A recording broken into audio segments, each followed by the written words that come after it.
keluarga Indonesia, apa kabar? Senang sekali saya Astia Dika bisa kembali menemani Anda di acara Kumpul Keluarga. Nah, keluarga Indonesia, bicara tentang anak pasti kita tuh senang sekali kalau bicara tentang apa sih yang anak bisa, apa sih kesukaan dia, itu bakat atau minat dia tuh suatu hal yang saya kayaknya senang untuk selalu kita telisik gitu. Tapi sebenarnya bakat atau minat ini bisa nggak sih jadi potensi diri anak dan bagaimana harus kita asah agar bisa jadi suatu hal yang bermanfaat juga untuk dia. Nah, ini akan kita bahas bersama sih kalau kita ada Mbak Ayu Sutomo. Langsung kita sapa ya. Halo Mbak Ayu, Hai, apa kabar? Baik, Aku baik. Mbak Ayu, hari ini kita bicara tentang potensi diri. Ini sebenarnya erat nggak sih kaitannya dengan bakat atau minat? Apakah ada perbedaan atau sebenarnya ini bagian yang sama? Oke, kalau kemudian kita bicara mengenai potensi, bakat, minat itu kayak serangkaian gitu ya. Yang kalau tiga-tiganya itu kemudian kita bisa treat dengan sesuai dan baik, tumbuh kembang anak akan jadi jauh lebih optimal. Kan kita bicaranya gitu. Nah, kalau bicara mengenai potensi, bakat, minat, yang mirip-mirip itu adalah si potensi dengan bakat. Karena sebetulnya kalau kita bicara mengenai definisi itu sendiri, potensi itu adalah kemampuan yang memang dibawa oleh anak atau kemampuan dasar yang dimiliki oleh individu yang masih berkemungkinan untuk terus dikembangkan. Mirip-mirip dong ya sama bakat. Betul. Jadi kemampuan dasar dimiliki oleh individu, kemudian berkemungkinan untuk terus dikembangkan. Jadi bakat itu adalah bagian dari si potensi ini. Sementara berbeda dengan minat. Kalau minat itu hal yang sangat disukai, tetapi apakah minat itu sudah pasti bakatnya? Nah, itu belum dia. tentu, gitu Belum kan. tentu justru ya. Minatnya nyanyi, nggak berbakat nyanyi, boleh dong. Bisa jadi. Sesumbang apapun dia akan terus melakukan itu ya. Nah, tapi setidaknya karena dia punya minat, dia akan melakukan usaha yang lebih dan tidak mudah putus asa untuk kemudian melakukan apa hal yang disukai tersebut gitu. Nah, Mbak Ayu, kalau misalkan bisa tidak sih potensi ini bisa terus digali, bisa terus dikembangkan kalau tidak diminati? Kalau kita berbicara seperti itu kan, apa yang membuat orang itu berhasil memiliki satu potensi, bakat kemudian itu bisa keluar, itu selalu ada faktor yang namanya nature dan nurture-nya. Nature-nya itu adalah bakat yang dibawa, nurturing-nya adalah lingkungan sekitar yang kemudian membesarkan bakat tersebut. Bagaimana cara kita melihat potensi diri pada anak sebenarnya? Nah, jenis potensi apa sih sebenarnya? Apa saja?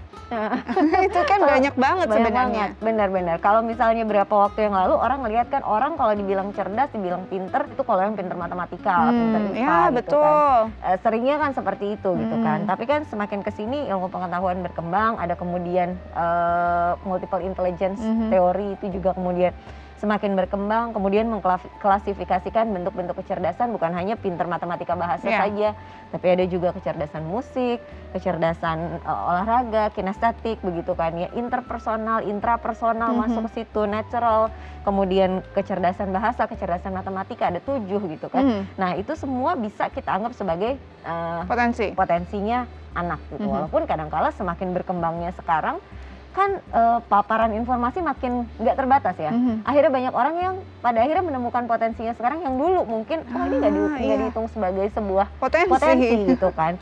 Nah, kalau kita melihat kadar anak memang berpotensi atau lebih istilahnya punya keunggulan sedikit di bidang itu dan bisa dikembangkan, itu parameternya apa? Kadang-kadang kita melihat kan anak kita ya sudah yang paling baik lah. Dan yang ini kan yang harus dihindari adalah membandingkan dengan pencapaian anak lain begitu kan. Bagaimana kita melihat itu adalah sebuah potensi? Kalau dibilang membandingkan dengan anak lain itu maksudnya nggak sepenuhnya salah ya. Nggak boleh dibandingin dengan anak lain.